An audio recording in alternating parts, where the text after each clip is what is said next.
السلام علیکم۔ Voice of America سے میں ہوں خالد حمید اور پروگرام ہے خبروں سے آگے۔ ناظرین، حماس اسرائیل تنازع کا حالیہ آغاز 7 اکتوبر کے جس حملے سے ہوا اس کے بارے میں دنیا میں ہر جگہ دفاعی ماہرین سوالات کر رہے ہیں۔ ایک سوال یہ بھی کیا جا رہا ہے کہ حماس کو اپنی کارروائیاں جاری رکھنے کے لیے فنڈز کہاں سے ملتے ہیں۔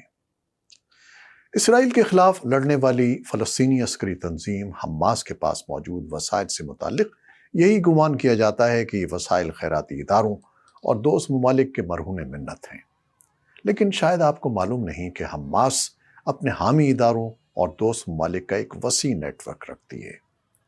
بین الاقوامی پابندیوں کو چکمہ دینے کے لیے حماس نقد رقوم کی ترسیل کے لیے اپنی بنائی گئی سرنگوں کے نیٹ ورک کا استعمال کرتی ہے یا پھر کرپٹو کرنسیز میں رقوم وصول کرتی ہے۔ انسداد دہشت گردی سے متعلق امور کی مہارت رکھنے والے ایک سابق امریکی عہدیدار میتھیو لیوٹ کا کہنا ہے کہ ایک اندازے کے مطابق حماس کا بجٹ $30 کروڑ ہے۔ اس کا کچھ حصہ اسے مقامی کاروباری سرگرمیوں پر ٹیکس کی مدد میں حاصل ہوتا ہے، جبکہ ایران، قطر یا خیراتی اداروں سے حاصل ہونے والی رقوم بھی اس میں شامل ہیں۔ گزشتہ فروری میں امریکہ کے محکمہ خارجہ نے اپنے ایک بیان میں کہا تھا کہ حماس خلیجی ممالک میں فلسطینیوں کے لیے عطیات، بیرون ملک بسنے والے فلسطینیوں سے ملنے والی مالی معاونت اور خیراتی اداروں کے ذریعے اپنے مالی وسائل جمع کر رہی ہے۔ خبر رساں ادارے رائٹرز نے حماس کی فنڈنگ سے متعلق موقف کے لیے حماس سے رابطہ کیا، جس میں اسے کامیابی نہیں ملی۔ تاہم ماضی میں حماس کا موقف رہا ہے کہ اسے عطیات دینے والوں پر عائد مالی پابندیاں بنیادی طور پر اسرائیل کے خلاف اس کی جائز مزاحمت کو ختم کرنے کی کوششوں کا حصہ ہیں۔ امریکہ اور برطانیہ سمیت دیگر ممالک حماس کو دہشت گرد تنظیم قرار دے چکے ہیں، جس کی وجہ سے اسے فنڈنگ کے حصول میں مشکلات کا سامنا کرنا پڑتا ہے۔ عالمی مالیاتی پابندیوں سے بچنے کے لیے گزشتہ چند برسوں کے دوران حماس نے کرپٹو کرنسیز، کریڈٹ کارڈز اور جعلی کاروباری معاہدوں کے ذریعے فنڈ جمع کرنے پر انحصار بڑھا دیا تھا۔ تاہم رواں برس حماس نے کہا تھا کہ کئی سودوں میں نقصانات کے بعد اس نے کرپٹو کرنسیز میں سرمایہ کاری ترک کر دی ہے۔ کرپٹو ہو یا کوئی اور راستہ، حماس کے اتحادیوں نے غزہ میں نقد رقوم پہنچانے کے کئی طریقے بنا لیے ہیں۔ امریکی محکمہ خارجہ اپنی ایک رپورٹ میں بتا چکا ہے کہ ایران ہر سال حماس سمیت فلسطینی گروپس کو $10 کروڑ پہنچاتا ہے۔ رپورٹ کے مطابق یہ رقم شیل کمپنیوں، بحری راستوں اور قیمتی دھاتوں کے ذریعے پہنچائی جاتی ہے۔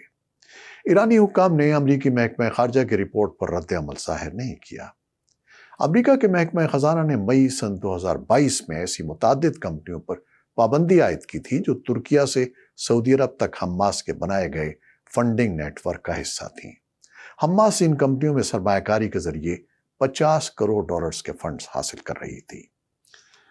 اسرائیل کا دیرینہ الزام ہے کہ ایران کی حکومت حماس کو وسائل اور ہتھیار فراہم کر کے خطے میں تشدد کو فروغ دے رہی ہے۔ تاہم اسرائیل کو تسلیم نہ کرنے والی ایرانی حکومت کا موقف ہے کہ وہ اس گروپ کو مالی اور اخلاقی مدد فراہم کرتی ہے۔ ایران میں 1979 کے انقلاب کے بعد قائم ہونے والی مذہبی حکومت فلسطینیوں کی حمایت کو اپنے وجود کے جواز کے طور پر بھی پیش کرتی ہے۔ اس کے علاوہ گیس کے وسائل سے مالا مال قطر سن 2014 سے غزہ کو لاکھوں ڈالر فراہم کر چکا ہے۔ ایک موقع پر قطر حماس کے زیر انتظام غزہ کا واحد بجلی گھر چلانے، ضرورت مند افراد کی مدد اور حکومتی اہلکاروں کی تنخواہوں کے لیے $3 کروڑ ماہانہ فراہم کر رہا تھا۔ ایک قطری عہدیدار کے مطابق قطری مدد سے انتہائی غریب فلسطینی خاندانوں کو $100 ملتے تھے، اور اسی امداد کی وجہ سے غزہ میں دن کے اوقات میں بھی بجلی بحال رہتی تھی۔ قطر اس اعتبار سے سفارتی پالیسی میں ایک طرح تنی ہوئی رسی پر چل رہا ہے کہ خطے میں سب سے زیادہ امریکی فوج بھی اس کے ملک میں ہے، جبکہ وہ ثالثی کے لیے طالبان اور دیگر گروپس کو سرگرمیوں کی اجازت بھی دیتا ہے۔ خبر رساں ادارے رائٹرز کی ذرائع کے مطابق غزہ کے لیے قطر کی فنڈنگ دراصل اسرائیل سے گزر کر جاتی ہے۔ یہ فنڈز پہلے ایک الیکٹرانک ٹرانزیکشن کے ذریعے قطر سے اسرائیل منتقل ہوتے ہیں، جہاں سے اسرائیل اور اقوام متحدہ کے عہدیدار نقد رقم کی صورت میں اسے غزہ کے سرحد تک پہنچاتے ہیں۔